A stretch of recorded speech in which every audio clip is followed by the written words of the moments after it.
Et ça, c'est de la ferraille pure, dirent-ils en riant en montrant du doigt le tracteur immobilisé depuis des mois. 3 mécaniciens avaient déjà condamné la machine, et maintenant ils lui ordonnaient, à elle, une jeune mécanicienne discréditée, de s'occuper de ce qu'ils appelaient des déchets. « Vous n'y arriverez pas », entendit-elle sur place. Mais quand le moteur tenta de démarrer et qu'un son étrange résonna dans la cour, tout changea, et ce qu'elle perçut en silence rendit tout le monde tendu. Mes chers amis, aujourd'hui je vais vous raconter une histoire qui s'est déroulée dans l'arrière-pays des Landes, dans une petite ville appelée Souston, où la chaleur fait fondre le bitume et l'humidité colle à la peau comme de la glu. C'est une histoire sur une jeune femme nommée Valérie Dubois et un tracteur que tous juraient mort et enterré. La scierie des Trois-Rivières traversait une période très difficile. Imaginez une immense cour couverte de sures humides, des piles et des piles de grumes de pin maritime et de chênes empilés sous un soleil des Landes qui ressemblait à une plaque de four allumée. Et au milieu de tout ça, l'odeur forte du bois vert, mêlée à ce diesel brûlé qui vous montait au nez et vous raclait la gorge. L'air était dense, lourd, de ceux qui vous font transpirer en respirant. Et là, dans le coin le plus reculé du terrain, tout près de la clôture de barbelés qui séparait la zone de l'entreprise de la forêt secondaire qui commençait juste derrière, il était là, Cyclope, un tracteur forestier Caterpillar D6, modifié pour le débardage de grumes, peint d'un jaune délavé par le temps, avec plus de 20 000 heures enregistrées sur ce compteur analogique tout rayé. Cyclope n'était pas un tracteur ordinaire, non monsieur. C'était l'équipement le plus important de la scierie, celui qui tirait les lourdes grumes du cœur de la forêt jusqu'à la zone de chargement. Sans lui, toute l'activité s'arrêtait, et Cyclope était à l'arrêt depuis 6 mois. 6 mois. Imaginez les pertes, mes amis. Les camions restaient vides dans la cour. Les contrats de livraison prenaient du retard, et la banque ne pardonne personne, n'est-ce pas? Les intérêts augmentaient semaine après semaine, et le propriétaire de la scierie, M. Bernard Lefebvre, ne parvenait même plus à dormir correctement tant il était inquiet. M. Lefebvre était un homme d'une 50aine d'années, aux mains calleuses de celui qui a passé sa vie entière à manier la tronçonneuse, à abattre des arbres, à suer dans la forêt. Il avait monté cette scierie de zéro, travaillant seul au début et employant maintenant 15 familles de la région. Mais Cyclope était en train de tout ruiner. 3 mécaniciens étaient déjà passés par là, et chacun avait donné un diagnostic différent, chacun plus cher que l'autre. Le premier, un certain Joseph, venu de Cabreton, avait examiné le tracteur pendant 2 heures, fait quelques tours autour de lui, secoué la tête avec une mine d'enterrement et dit « Moteur bloqué, monsieur Lefebvre, il n'y a rien à faire ». Il avait facturé 12 000 € juste pour le diagnostic et était parti, laissant tout le monde encore plus désespéré. Le deuxième était un jeune homme de Mimizan, qui se disait spécialiste des engins lourds. Celui-ci était resté 1 semaine entière à démonter la transmission PowerShift, ce système complexe d'embrayage hydraulique qui permet au tracteur de passer les vitesses. Quand il eut terminé, il appela M. Lefebvre et lui montra des pièces noircies. « Regardez ici, monsieur Lefebvre, les embrayages sont brûlés. Il va falloir changer l'ensemble complet. 80 000 €, sans compter la main-d'œuvre. » Bernard manqua de s'évanouir en entendant le prix. Désespéré, l'homme fit ce qu'il ne voulait pas. Il appela Caterpillar France à Bordeaux et demanda à un technicien agréé. Celui-ci, en revanche, était cher. Il arriva dans une voiture neuve, tout de blanc vêtu, avec une tablette à la main et un scanner électronique qui coûtait plus qu'un pick-up. Il passa 2 jours à faire des tests, connectant cet appareil partout sur le moteur et donna finalement son verdict. Surchauffe chronique, monsieur Lefebvre. Le bloc moteur présente des micro-fissures, la réparation n'est pas rentable. Vous devez acheter un nouvel équipement, un tracteur neuf. Bernard manqua de rire de désespoir. Il n'avait même pas l'argent pour payer les mécaniciens qui étaient déjà passés par là, encore moins pour acheter un Caterpillar flambant neuf. La scierie était condamnée. C'est alors que Monsieur Lefebvre se rappela une histoire qu'il avait entendue dans un bar à Osgore des mois auparavant. Un agriculteur racontait qu'il avait 3 moissonneuses-batteuses à l'arrêt et que tout le monde disait que le moteur était bloqué. Jusqu'à ce qu'une jeune mécanicienne apparaisse et découvre que le problème était seulement le système d'injection électronique déréglé à cause de diesel frelaté. Elle avait réparé les 3 machines en moins d'une semaine. Son nom était Valérie Dubois. Bernard n'avait rien à perdre. Il prit le téléphone, obtint son contact par l'intermédiaire de l'agriculteur et l'appela. Valérie répondit au 2e appel, avec cette voix ferme de quelqu'un qui sait ce qu'il fait. Il lui expliqua toute la situation et elle dit simplement « J'arrive demain matin, monsieur Lefebvre. Je ne promets rien, mais je vais jeter un œil. » Et c'est ainsi que par un jeudi matin, le soleil déjà haut et la chaleur étouffante, Valérie Dubois arriva dans la cour de la scierie des Trois-Rivières. Elle avait 28 ans, les cheveux attachés en une queue de cheval pratique, portait une combinaison bleue délavée, tachée de vieille graisse, et transportait une mallette d'outils qui semblait avoir plus d'histoire que bien des livres de bibliothèque. Cette mallette avait appartenu à son père, Georges Dubois, un mécanicien diesel à la retraite qui avait passé sa vie entière à réparer camions et bus sur les grandes routes de France. Valérie avait tout appris de son père. Depuis toute petite, elle restait dans son atelier, observant chaque mouvement, chaque diagnostic, chaque réparation. À 18 ans, elle était déjà capable de démonter un moteur complet seule et de le remonter sans qu'il reste de vis. Le vieux Georges disait souvent « Valérie, un moteur ne ment pas. Si tu sais bien écouter, il te dit exactement où est le problème. » Et Valérie avait appris à écouter. Quand elle descendit de la camionnette et regarda Cyclope pour la première fois, Monsieur Lefebvre était à ses côtés avec ce visage de celui qui avait déjà perdu tout espoir. « Madame, 3 mécaniciens ont déjà dit que ce tracteur est irréparable, mais je n'ai plus d'autre recours. Si vous pouvez faire quelque chose, n'importe quoi, je vous en serai très reconnaissant. » Valérie ne répondit pas immédiatement. Elle marcha lentement jusqu'au tracteur, passa la main sur la carrosserie jaune délavée, sentant la chaleur du métal qui avait passé toute la matinée à cuire au soleil. Elle fit un tour complet autour de l'engin, observant les pneus énormes, les chenilles de débardage, la cabine couverte de poussière rouge. Puis elle s'accroupit et regarda sous le châssis, cherchant des signes de fuite d'huile, de fluide, de quoi que ce soit qui pourrait raconter une histoire. Après quelques minutes, elle se releva, s'essuya les mains sur sa combinaison et dit « Monsieur Lefebvre, avant toute chose, j'ai besoin de faire quelques tests basiques. Pouvez-vous demander à quelqu'un de le démarrer pour moi ?» Bernard appela Jacques, l'opérateur le plus ancien de la scierie, un homme mince d'environ 40 ans, qui connaissait Cyclope depuis le jour où le tracteur était arrivé neuf. Jacques monta dans la cabine, s'installa sur le siège usé et tourna la clé. Le démarreur gémit pendant 3 secondes, faisant ronronner le moteur diesel avec ce son grave et puissant que seuls les gros moteurs ont. Mais alors, clac, un claquement sec et métallique vint de l'arrière du tracteur, près de la prise de force, et tout s'arrêta. Silence, juste le son des oiseaux de la forêt et le vent chaud soufflant entre les grumes empilées. Valérie ne dit rien, fit juste signe à Jacques de descendre et ouvrit sa mallette d'outils.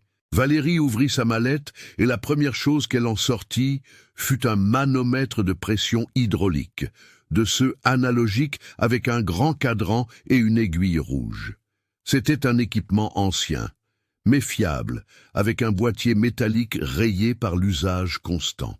Elle déroula le tuyau de connexion et chercha le point de test sur la ligne principale qui alimentait la transmission PowerShift du tracteur. La transmission PowerShift est une merveille d'ingénierie quand elle fonctionne correctement. Elle fonctionne ainsi, au lieu d'un embrayage mécanique sur lequel l'opérateur appuie, il y a un système d'embrayage hydraulique contrôlé par des vannes solénoïdes. L'huile hydraulique entre sous haute pression, pousse les pistons qui cernent les embrayages, et voilà. La vitesse s'enclenche en douceur comme du beurre fondu. Mais s'il manque de pression, cela ne sert à rien. C'est comme essayer de presser du dentifrice d'un tube vide.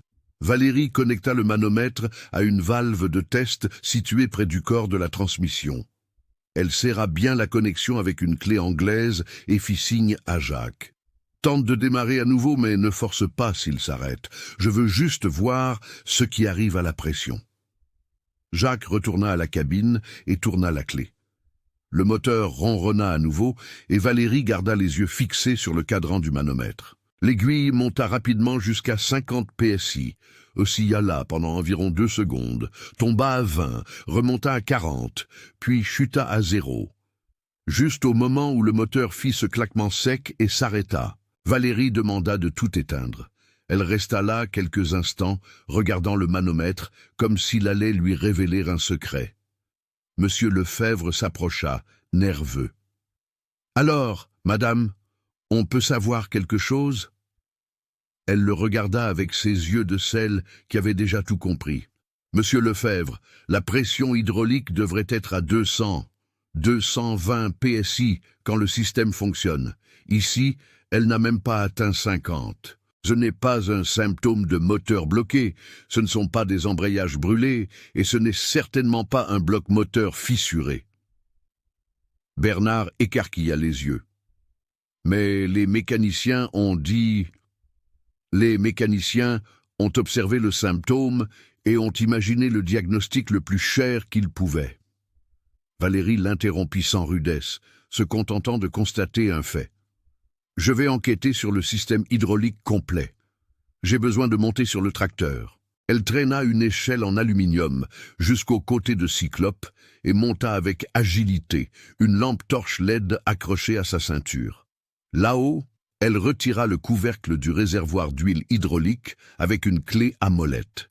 Le réservoir était un réservoir cylindrique d'environ 80 L, monté sur la partie supérieure arrière du châssis. Valérie prit une jauge de mesure improvisée, de celle que tous les mécaniciens ont, et la plongea dans le liquide. Quand elle retira la jauge, l'huile était au bon niveau, mais la texture... Valérie frotta le fluide entre le pouce et l'index, sentant la viscosité et fronça les sourcils. Il y avait quelque chose qui n'allait pas. L'huile hydraulique devait être lisse, glissante, presque comme un shampoing fin. Mais celle-ci avait une texture légèrement rugueuse, comme si du sable très fin y était mélangé. Elle prit un petit flacon transparent qu'elle avait dans sa mallette, recueillit un échantillon d'huile et descendit de l'échelle. Elle tint le flacon contre la lumière du soleil et ce qu'elle vit confirma ses soupçons. Le liquide était plus foncé qu'il ne devrait l'être, avec une teinte brunâtre au lieu du rouge translucide caractéristique de l'huile hydraulique neuve. Et au fond du flacon, après quelques secondes d'immobilité, de fins sédiments métalliques commencèrent à se déposer, brillant comme de la poussière d'or contre le verre. « Huile contaminée !» dit-elle à voix basse. Mais Bernard l'entendit. Comment ça, contaminée? L'huile hydraulique, quand elle vieillit, ou quand des impuretés pénètrent dans le système, commence à accumuler des particules métalliques. Ces particules proviennent de l'usure interne des pompes, des valves, des pistons. Avec le temps, elles s'accumulent et forment une boue qui obstrue tout. Mais cela n'explique toujours pas le manque total de pression. Il y a autre chose. Valérie prit un morceau de carton propre qu'elle trouva appuyé contre une pile de bois et s'allongea sur le ventre sur le sol, en terre battue, chaud. La chaleur montait du sol comme d'un four et la poussière rouge collait à sa combinaison. Elle rampa sous le châssis du tracteur, sa lampe torche LED allumée, éclairant le labyrinthe de tuyauteries métalliques, de flexibles haute pression et de raccords qui formaient le système hydraulique. Là-dessous, le monde était différent. L'odeur d'huile vieille, de graisse desséchée et de terre humide se mélangeait. Valérie commença à suivre chaque ligne hydraulique, une par une, cherchant des fuites, des flexibles rompus, des raccords desserrés, tout ce qui pourrait indiquer une perte de pression. Elle passa la main sur chaque collier, sur chaque joint, sur chaque courbure des tuyaux. Rien. Tout était étanche, serré, sans signe de fuite. Alors, elle se concentra sur la pompe hydraulique principale, une pièce robuste en fonte, montée sur le côté du moteur, actionnée directement par le vilebrequin via un accouplement. La pompe était le cœur du système, responsable de prélever l'huile du réservoir et de la pousser sous haute pression. La soupape de décharge est un dispositif de sécurité ingénieux. Elle fonctionne ainsi. Lorsque la pression du système dépasse une limite de sécurité, disons 250 PSI, la soupape s'ouvre automatiquement et dévie l'excès d'huile vers le réservoir, protégeant la pompe et les flexibles d'éclater. C'est une soupape simple, cylindrique en laiton, avec un ressort interne qui maintient un clapet fermant le passage. Sauf que si cette soupape se bloque en position ouverte pour une raison quelconque, toute l'huile que la pompe met sous pression est déviée vers le réservoir avant même d'atteindre la transmission. Résultat, zéro pression utile. Valérie éclaira la soupape avec la lampe. La pièce était recouverte d'une couche de saleté et d'huile desséchée, mais on pouvait voir le corps en laiton jauni. Elle prit une clé à molette d'1,5 pouce, l'enclencha sur les pans de la soupape et commença à la tourner dans le sens anti-horaire. Le filetage était bloqué par la saleté accumulée, mais elle força avec précaution jusqu'à ce qu'elle sente céder. Il fallut 6 tours complets avant que la soupape ne se détache complètement. Valérie la tira et la ramena à la lumière du jour. Monsieur Lefebvre, Jacques et 3 autres employés de la scierie qui s'étaient arrêtés pour regarder s'approchèrent, curieux. « C'est ça !» dit Valérie en tenant la soupape sale dans la paume de sa main. Cette soupape devait être fermée, ne s'ouvrant que lorsque la pression devenait très élevée. Mais regardez à l'intérieur. Elle retourna la soupape et montra l'intérieur. Le passage interne, qui devait être propre, était complètement obstrué par une croûte épaisse de boue carbonisée, des résidus d'huile brûlée qui s'étaient solidifiés au fil des années et des années sans entretien adéquat. Le ressort interne, en acier inoxydable, était piégé à l'intérieur de cette croûte comme un fossile. Le clapet qui devait sceller le passage était bloqué en position ouverte. « Cette soupape est bloquée en position ouverte en permanence », expliqua Valérie. « Quand la pompe commence à fonctionner, toute l'huile sous pression s'échappe par ici avant d'atteindre la transmission. C'est pourquoi la pression ne monte pas. Ce n'est pas un moteur bloqué, ce ne sont pas des embrayages brûlés, ce n'est pas un bloc fissuré, c'est une soupape à 20 € bouchée par manque de nettoyage. » Bernard pâlit. « 20 €? 20 € la soupape neuve si on doit la changer, mais celle-ci peut être nettoyée. Le vrai problème est l'huile contaminée qui a causé cet encrassement. Je vais devoir vidanger tout le système, nettoyer cette soupape, changer tous les filtres et remplir avec de l'huile neuve. Alors seulement, Cyclope redémarrera. » Jacques, qui avait passé 6 mois à entendre que le tracteur était mort, ne put se retenir. « Mais madame, comment 3 mécaniciens n'ont-ils pas vu ça ?» Valérie essuya la graisse de ses mains sur un vieux chiffon et répondit sans arrogance, avec la seule tranquillité de celle qui connaît son métier, parce qu'ils ont regardé le tracteur à la hâte et avec la tête pleine de préjugés.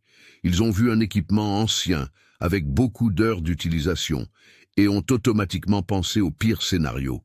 Un moteur bloqué rapporte bien, un embrayage brûlé rapporte encore mieux. Un diagnostic bon marché ne rapporte pas d'argent à un mécanicien malhonnête. J'ai appris de mon père qu'une machine ne ment pas, mais un mécanicien, lui, peut mentir beaucoup quand il le veut. Monsieur Lefebvre s'assit sur une grume de bois à proximité, comme si ses jambes ne pouvaient plus supporter le poids du soulagement qu'il ressentait.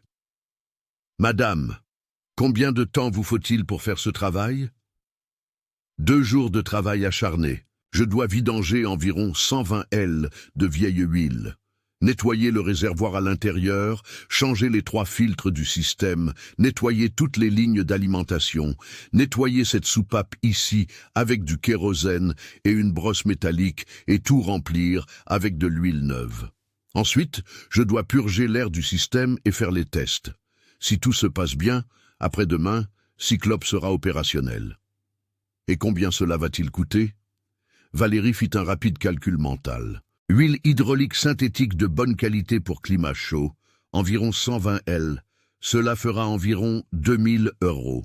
3 filtres neufs, plus 800 €. Main-d'œuvre, 700 €. Total, 3500 €. Bernard la regarda comme s'il voyait une sainte. 3500 €. Le technicien Caterpillar avait dit que la réparation n'était pas rentable et qu'il devait dépenser 300 000 € pour un nouveau tracteur. Le mécanicien de Mimizan avait devisé 80 000 € juste pour la transmission. « Madame, si vous parvenez à faire fonctionner ce tracteur pour 3 500 €, je vous paie en espèces sur le champ, et je ferai même installer une plaque à votre nom à l'entrée de la scierie. » Valérie sourit pour la première fois depuis son arrivée. « La plaque n'est pas nécessaire, monsieur Lefebvre, mais vous pouvez préparer l'argent, Cyclope va ronronner. » Valérie commença le travail cet après-midi-là, tandis que le soleil des Landes descendait lentement, teintant le ciel d'orange et de violet. La première tâche était de vidanger toute l'huile hydraulique contaminée du système.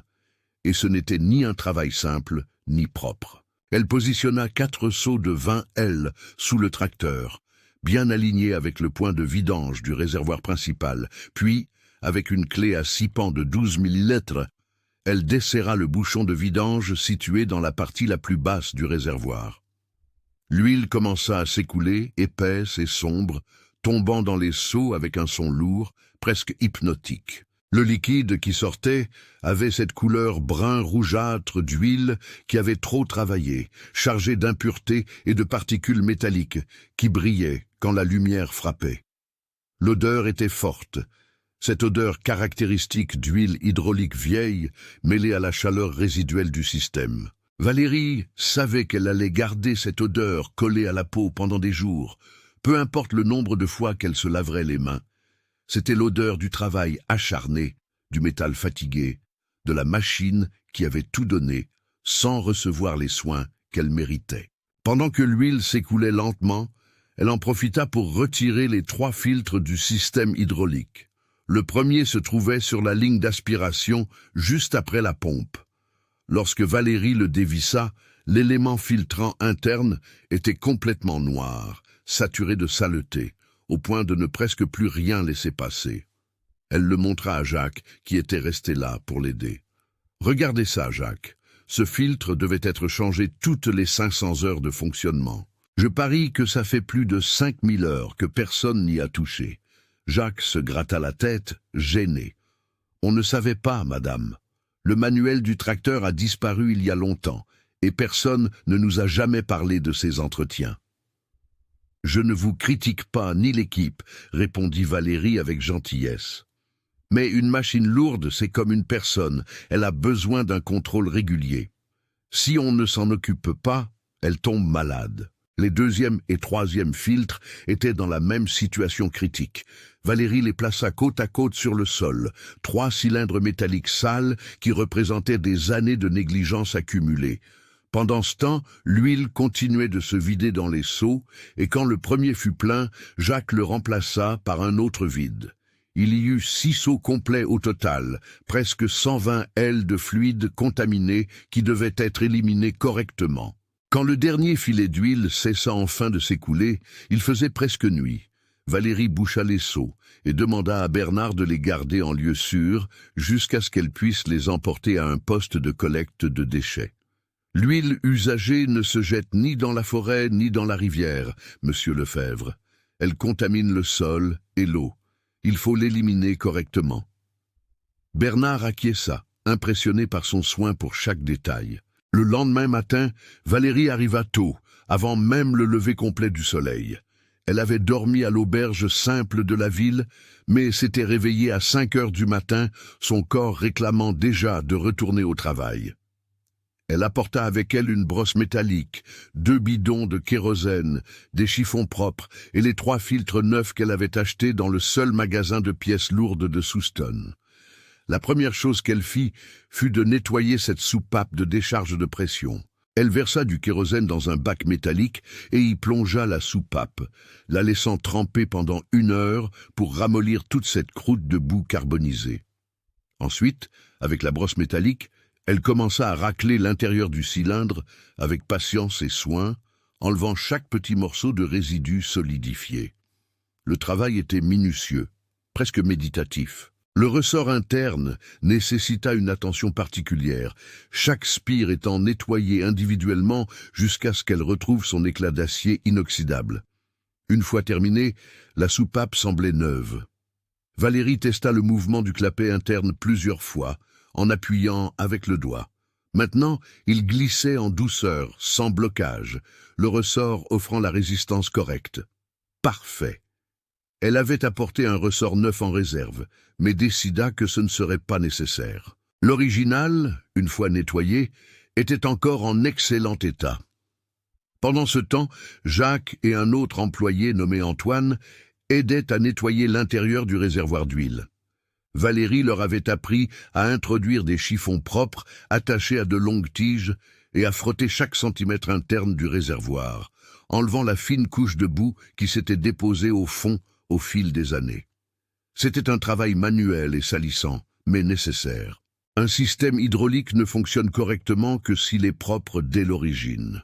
Vers 10 heures du matin, le soleil déjà haut et la chaleur étouffante comme une fournaise, Valérie était à nouveau sous le tracteur, cette fois pour nettoyer les lignes d'alimentation hydraulique.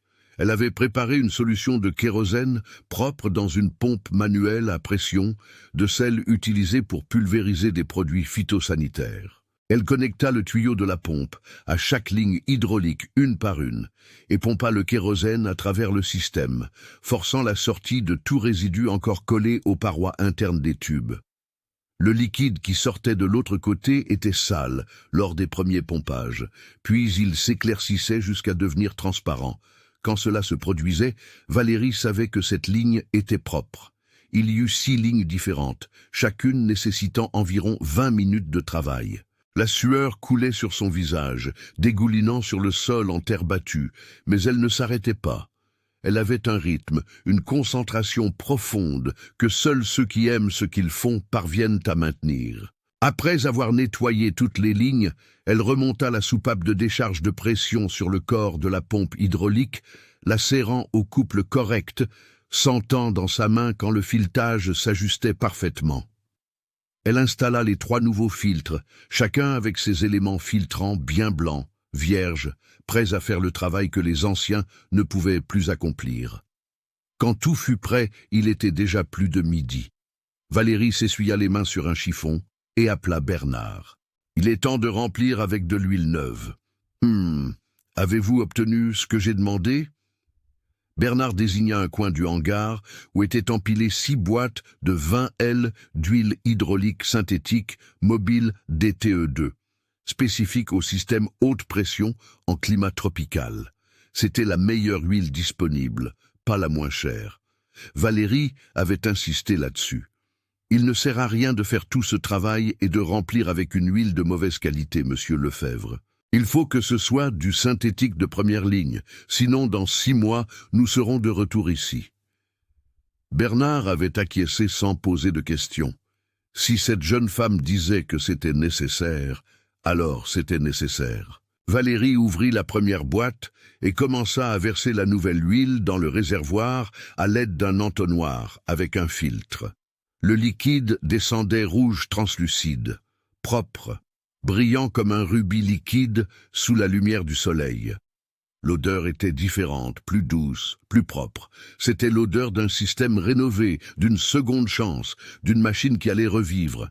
Il fallut 6 boîtes complètes, 120 L versées calmement pour ne pas former de bulles d'air. Quand le réservoir fut au niveau correct, Valérie ferma le couvercle et passa à l'étape la plus délicate. Purger l'air du système. L'air à l'intérieur d'un système hydraulique est l'ennemi numéro 1. L'huile est incompressible, transmet la pression parfaitement, mais l'air est compressible, il forme des bulles qui causent des pannes, des bruits, une perte d'efficacité. Il fallait enlever chaque petite bulle d'air de l'intérieur de ces lignes. Valérie desserra légèrement les raccords des vannes solénoïdes de la transmission, une par une, et demanda à Jacques de démarrer le moteur sans engager aucune vitesse. Le moteur diesel rugit. La pompe hydraulique commença à travailler et la nouvelle huile commença à circuler dans le système. Des raccords desserrés commencèrent à sortir de petits jets d'huile mêlés à de l'air, produisant ce bruit de sifflement caractéristique. Valérie observait attentivement, attendant. Quand le jet d'huile sortait en continu, sans bulle, sans air, elle serra à nouveau le raccord et passa au suivant. Il y eut 8 points de purge différents. Le processus entier dura près d'1 heure, avec le moteur au ralenti, ce ronronnement grave et constant des 6 cylindres du Caterpillar remplissant la cour de la scierie. Certains employés avaient arrêté ce qu'ils faisaient pour observer. Il y avait quelque chose d'hypnotique dans ce travail méthodique, dans cette jeune femme toute sale d'huile et de graisse, concentrée comme si elle réalisait une opération chirurgicale. Lorsque Valérie serra enfin le dernier raccord, elle reconnecta le manomètre de pression à la ligne de test principale. Son cœur battait un peu plus vite maintenant, bien qu'elle ne le laissât pas paraître. C'était le moment de vérité. Toute la théorie, tout le diagnostic, tout le nettoyage et le travail acharné se résumaient à cet instant. « Jacques, vous pouvez engager la première vitesse très lentement. » Jacques, qui était dans la cabine, tint le levier de vitesse des 2 mains, transpirant non seulement de chaleur, mais aussi de nervosité. Tous là savaient que si cela ne fonctionnait pas après tant d'efforts, ce serait dévastateur. Il poussa le levier vers l'avant, enclenchant la première. Le moteur continua au ralenti, stable, et alors Cyclope commença à bouger. Ce fut doux, sans à-coups, sans ce claquement métallique horrible. Sans s'arrêter, les chenilles tournèrent, les énormes pneus arrière roulèrent lentement vers l'avant et le tracteur avança de 3 mètres dans la cour, comme s'il venait de sortir de la concession. Valérie regarda le manomètre. L'aiguille était figée à 210 PSI, ferme, sans osciller. Parfait. Au bout du 4e tour, au rugissement de Cyclope, la cour de la scierie des Trois-Rivières explosa en une célébration bruyante alors que Cyclope terminait son premier tour complet autour des piles de grumes sans aucun problème. Les 15 employés qui travaillaient laissèrent tomber ce qu'ils faisaient et commencèrent à applaudir et à crier. Jacques, toujours dans la cabine, avait des larmes qui coulaient sur son visage. 6 mois qu'il entendait que ce tracteur était mort. 6 mois à voir la scierie sombrer. 6 mois à porter le poids de l'idée qu'il ne pourrait peut-être plus jamais opérer Cyclope. Monsieur Bernard Lefebvre ne put retenir son émotion. Il marcha vers Valérie, qui était toujours accroupie à côté du tracteur, vérifiant le manomètre. Et quand elle se leva, l'homme la serra fort dans ses bras, de ces étreintes de véritable gratitude qui n'ont pas besoin de mots. « Madame, vous avez sauvé ma vie. Vous avez sauvé la vie de tout le monde ici. » Valérie lui tapota le dos, un peu gênée par toute cette émotion, mais comprenant parfaitement ce que cela signifiait. Ce n'était pas seulement un tracteur qui fonctionnait, c'était la subsistance de 15 familles assurées. C'était la scierie qui survivait. C'étaient les rêves de Bernard qui ne mouraient pas là dans cette cour de Sûre. Mais le travail n'était pas encore tout à fait terminé. Cyclope fonctionnait, la transmission était parfaite, la pression hydraulique était idéale, mais Valérie savait qu'une machine immobilisée pendant 6 mois avait besoin d'une révision complète avant de reprendre le travail lourd dans la forêt. Monsieur Lefebvre, Cyclope est vivant, mais avant de le remettre à tirer des grumes, je dois faire quelques ajustements supplémentaires. Le moteur a besoin d'un réglage fin, les soupapes doivent être vérifiées pour le jeu, et je voudrais jeter un œil au système de refroidissement, car ce technicien Caterpillar a parlé de surchauffe. Bernard acquiesça. « Ce dont vous avez besoin, madame, prenez le temps nécessaire. » Valérie demanda à Jacques d'arrêter le moteur et commença la 2e phase du travail. Elle ouvrit le couvercle du compartiment moteur, exposant les 6 cylindres en ligne du Caterpillar, chacun du diamètre d'un grand verre. Le moteur diesel était relativement propre à l'extérieur, mais il y avait cette couche de poussière rouge des Landes collée partout. Elle prit un compresseur d'air portable et commença à souffler la saleté, nettoyant chaque centimètre du bloc, des tuyauteries, des faisceaux électriques. Puis elle prit un jeu de cales d'épaisseur, ces fines lames de métal que les mécaniciens utilisent pour mesurer des espaces microscopiques. Elle commença à vérifier le jeu des 16 soupapes du moteur, 8 d'admission et 8 d'échappement. Chaque soupape doit avoir un espace exact entre la tige et le culbuteur, mesuré en millièmes de millimètre. Trop peu d'espace. La soupape ne ferme pas correctement et perd de la compression. Trop d'espace, le moteur est bruyant et irrégulier. Valérie travailla soupape par soupape, faisant tourner le moteur manuellement avec un levier sur la poulie avant pour positionner chaque cylindre au point mort haut.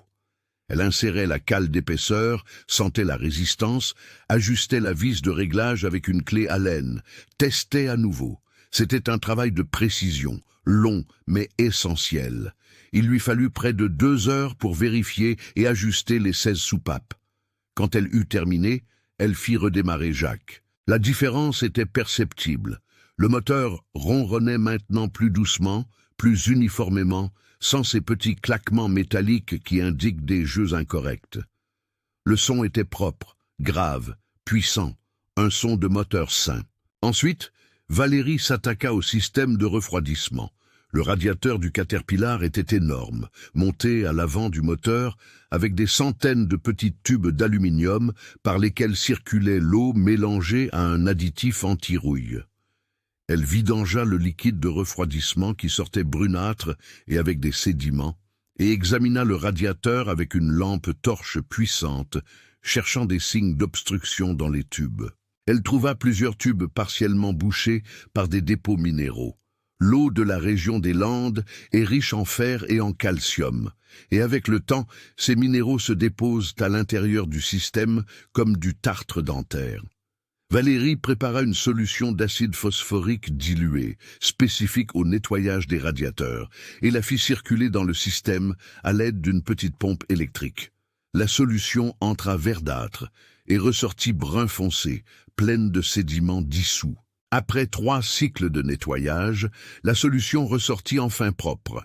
Valérie rinça le système plusieurs fois avec de l'eau claire jusqu'à s'assurer que tout l'acide avait été éliminé. Puis, elle remplit le radiateur d'un nouveau mélange d'eau déminéralisée et d'additifs anticorrosifs de haute qualité. Le système de refroidissement fonctionnait maintenant avec une efficacité maximale, mais elle n'avait pas encore terminé. Elle vérifia la tension des courroies de l'alternateur et du ventilateur, qui étaient un peu lâches, et les ajusta. Elle testa le fonctionnement du thermostat, cette soupape qui contrôle le moment où le liquide du radiateur commence à circuler, et vérifia qu'il s'ouvrait à la bonne température. Elle changea le filtre à carburant diesel, qui était également vieux et sale, nettoya les injecteurs à l'extérieur et vérifia le fonctionnement de la pompe d'injection. Chaque petit ajustement, chaque nettoyage, chaque calibrage transformait Cyclope d'un tracteur qui fonctionnait simplement en un tracteur qui fonctionnait parfaitement. C'était la différence entre être vivant et être en pleine santé. En fin d'après-midi du 2e jour, Valérie donna la touche finale. Elle prit une boîte de peinture jaune Caterpillar originale qu'elle avait achetée et commença à retoucher les parties de la carrosserie externe qui étaient écaillées ou trop délavées.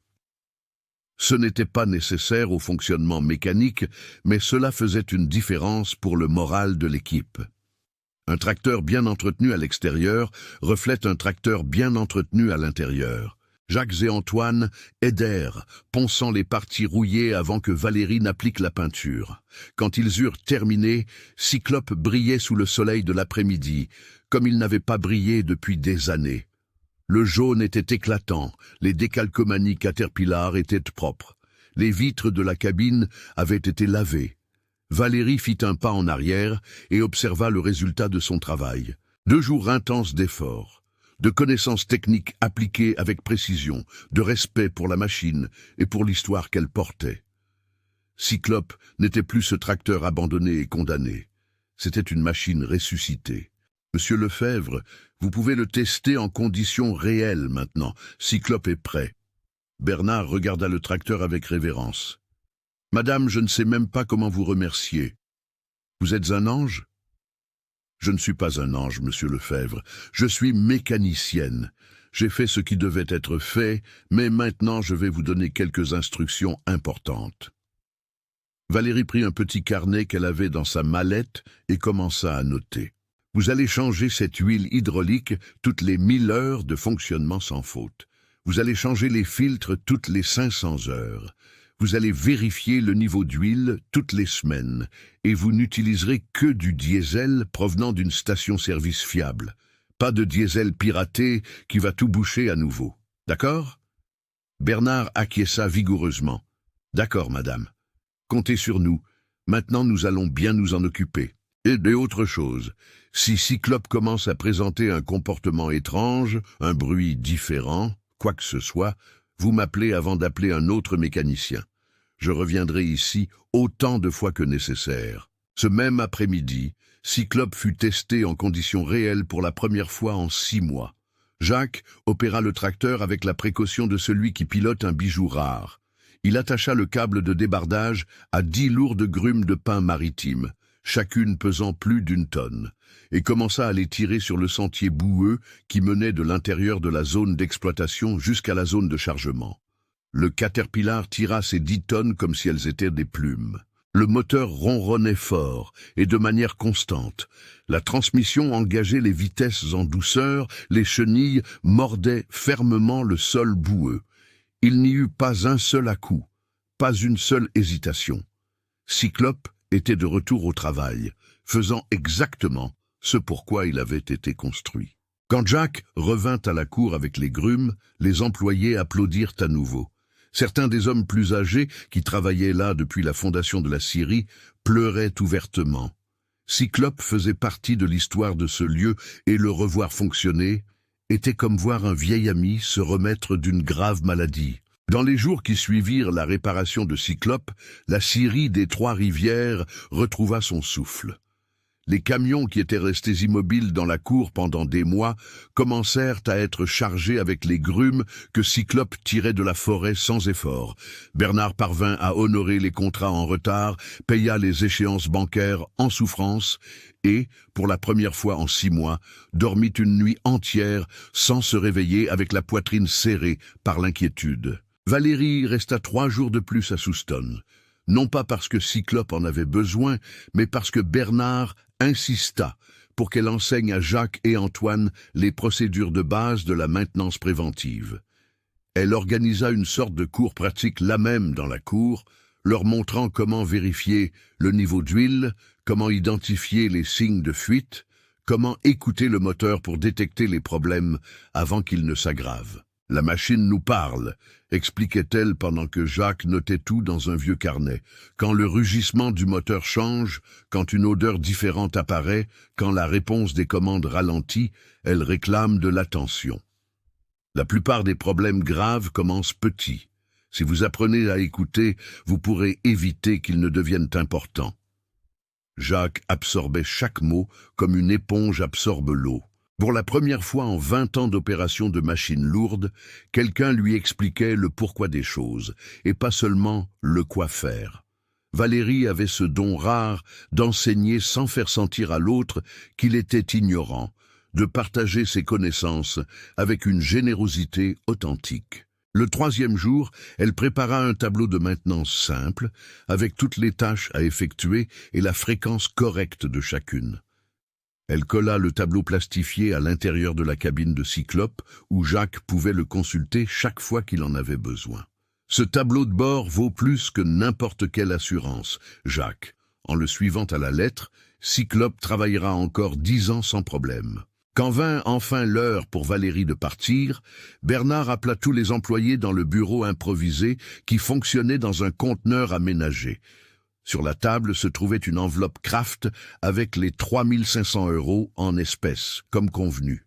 Mais à côté de l'enveloppe, il y en avait une plus petite. « Madame, ceci est le paiement que nous avions convenu, » dit Bernard en poussant l'enveloppe la plus grande. « Et ceci est un bonus que moi et les gars avons tenu à réunir. Ce n'est pas beaucoup, juste 200 €, mais c'est ce que nous avons pu faire.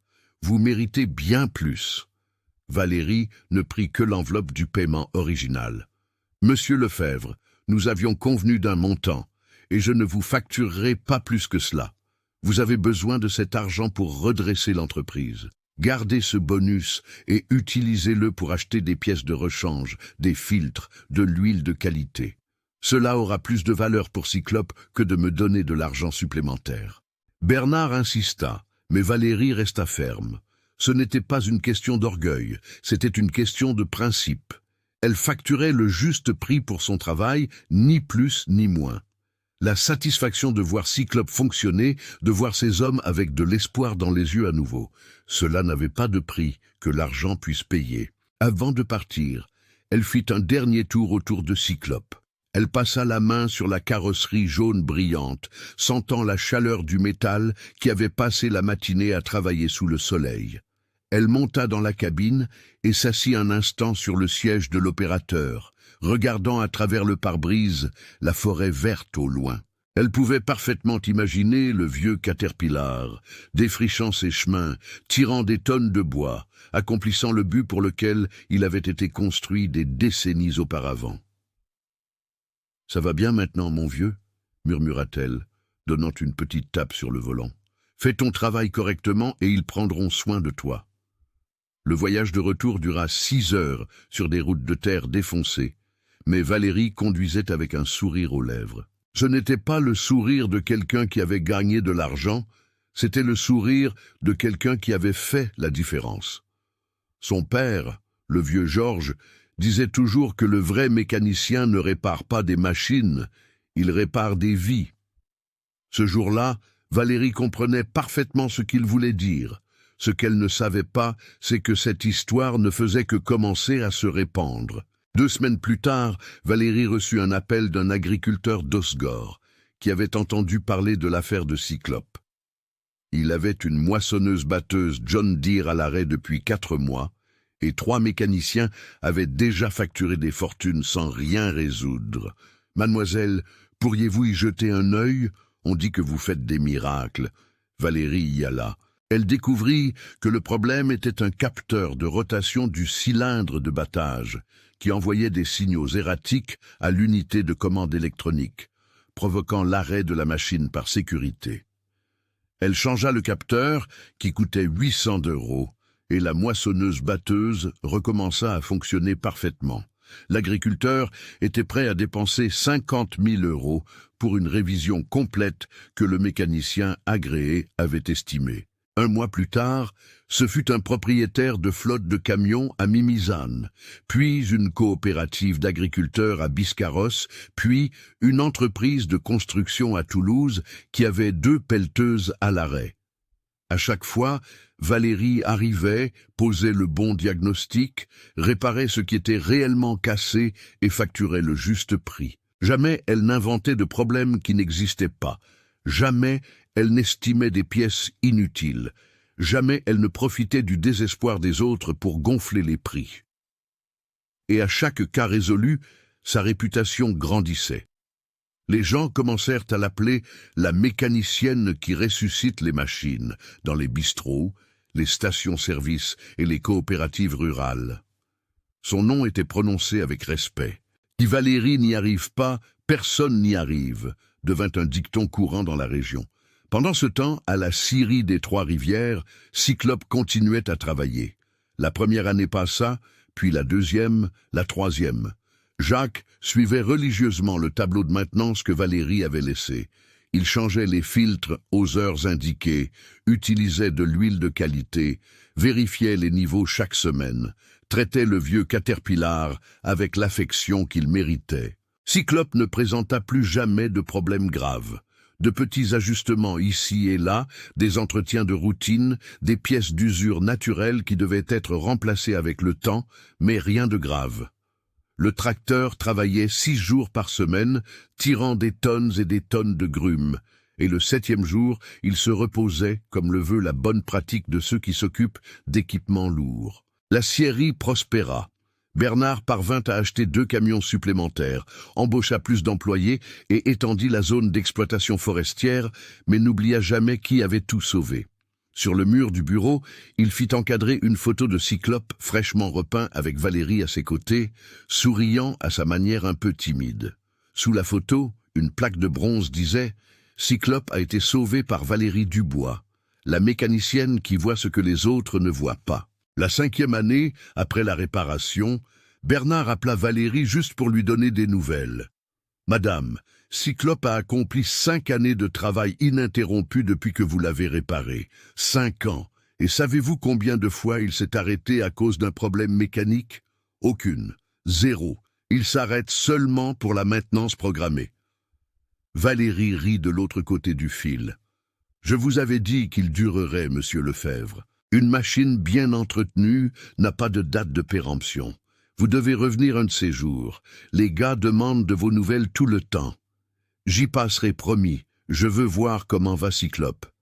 Et elle y alla 6 mois plus tard pour une visite qui n'avait rien à voir avec le travail, juste pour se revoir. Quand elle arriva dans la cour de la scierie, Cyclope était là, travaillant. Le rugissement du moteur était le même, fort et sain. La peinture jaune était encore bien conservée.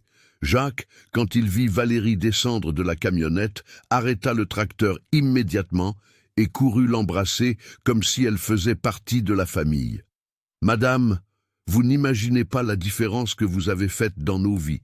Ce tracteur est le cœur de la scierie et nous en prenons soin comme vous nous l'avez appris. » Valérie monta dans la cabine, alluma le moteur juste pour sentir la vibration, le rugissement, la réponse des commandes.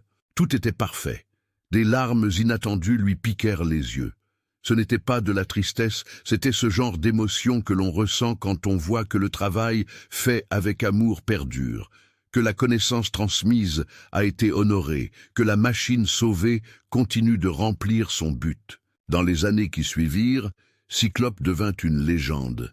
Les opérateurs d'engins lourds de toutes les Landes connaissaient l'histoire du tracteur que 3 mécaniciens avaient condamné à mort et qu'une femme avait ressuscité avec savoir-faire, patience et respect de l'ingénierie.